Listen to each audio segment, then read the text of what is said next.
பொறுத்தவரையில் நமது செங்குந்த சமுதாயத்தால் அனைத்து தரப்பு மக்களும் கல்வி அறிவு பெற வேண்டும் என்று நமது அனைத்து ஊர்களிலும் கல்வித்தாலைகளை ஆரம்பித்தார்கள். ஈரோட்டில் செங்குந்த கல்விக் கழகம், தலைவர் கல்வி நிலையம், பெண்களுக்கான மீனாட்சி முதலியார் அவர்கள் பெண்கள் கல்வி அறிவு பெற வேண்டும் என்பதற்காகவே உருவாக்கப்பட்ட பள்ளி தலைவர் கல்வி நிலையம். நம்ம சமுதாயத்திற்கான மட்டும் கல்வி நிலையம், அனைத்து சமுதாயங்களும் கல்வி அறிவு பெற வேண்டும் என்பதற்காகவே நமது சமுதாயத்தைச் சேர்ந்த அன்றைய குறைவர்கள் பல்வேறு கல்வி நிறுவனங்களை ஆரம்பித்தார்கள். பொதுவாக பாத்தீங்கன்னா ஒவ்வொரு சமூகமும் அவங்க சமூகம் தான் வளரணும்னு நினைப்பாங்க. நம்ம செங்குந்த சமுதாயம் மட்டும்தான் அனைத்து சமுதாயங்களும் வளர வேண்டும் என்ற உயரிய ஏற்றத்தாழ்விட்ட ஒரு மனப்பான்மையுடன் இருக்கக்கூடிய சமூகம். அதேபோல் நமது ஈரோடு கலைக்கல்லூரி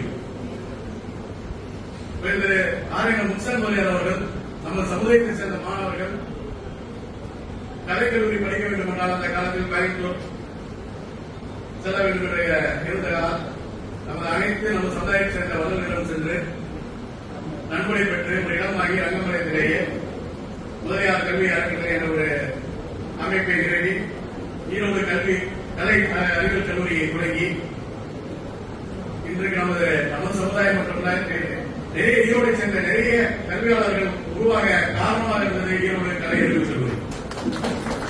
அதேபோல் நம்ம செங்குந்த சமுதாயம் நெசவாள சமுதாயம் நெசவு ஒரு காலங்களில் தொய்வடையும் போது நமது தென்னிந்திய செங்குந்த மகாஜன சங்கத்தின் முன்னாள் மாநில தலைவர் MP நாசிமுத்து முதலியார் அவர்கள் கூட்டுறவு சங்கங்கள் ஆரம்பித்து நெசவாளர்கள் வளர்ச்சி அடைய வேண்டும் என்ற ஒரு உயர் நோக்கத்தில் கூட்டுறவு சங்கங்களை ஆரம்பித்து அன்றைய தினம் நெசவு தொழில் கொஞ்சம் மேம்பட்டது.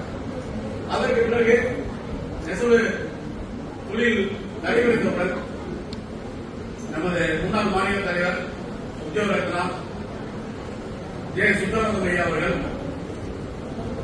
கல்வி ஒன்றே நமது சமுதாயத்தை முன்னேற்றும் என்ற உயரிய நோக்கத்துடன் கல்வி ஒன்றே அழியாத சொத்து என்ற நமது அனைத்து மாணவர்களும் பெற்றோரும் சொன்று மீண்டும் நீங்கள் உங்களுடைய வாரிசுகளை தறிக்குயில் தள்ளாமல் கல்வி படிக்க வையுங்கள், தொழிற்கல்வி படிக்க வையுங்கள் என்று செல்லக்கூடிய அனைத்து ஊர்களிலும் சமுதாயத்தினருடன் சென்று அறிவுரை ஏற்படுத்தி நமது புதுப்பதியிலே செங்குந்தர் பொறியியல் கல்லூரி என்ற கல்லூரியை ஆரம்பித்தார். நமது சமுதாயத்தை சேர்ந்த மற்றும் ஏனைய சமுதாயத்தை சேர்ந்த நிறைய பேருக்கு கல்வியில் வசதி இல்லாதவர்களுக்கு உதவி புரிவது, வசதியானவர்களுக்கு நிறைய படிச்சாங்க. இன்னைக்கு நிறைய படித்து வெளிநாடுகளும் பெரிய பெரிய வேலை வாய்ப்புகளும் இருக்கிறாங்க. கல்விக்காக பாடுபட்ட சமூகம் செங்குந்த சமூகம் என்பதை இந்த நேரத்தில் தெரிவித்துக் கொண்டு உங்களுக்கெல்லாம் அறக்கட்டளை மூலம் வருங்காலங்களில் மிகப்பெரிய உதவிகளையும் கல்வி வழிகாட்டுகளையும் இந்த அறக்கட்டளை வழிநடத்த வேண்டும் என்று சொல்லி எனக்கு வாய்ப்பளித்த செங்குந்த கல்வி அறக்கட்டளை நிர்வாகிகளுக்கு எங்கள் மனமார்ந்த வாழ்த்துக்களை நன்றி குறிப்பிட்டு விடைபெறுகிறேன். நன்றி.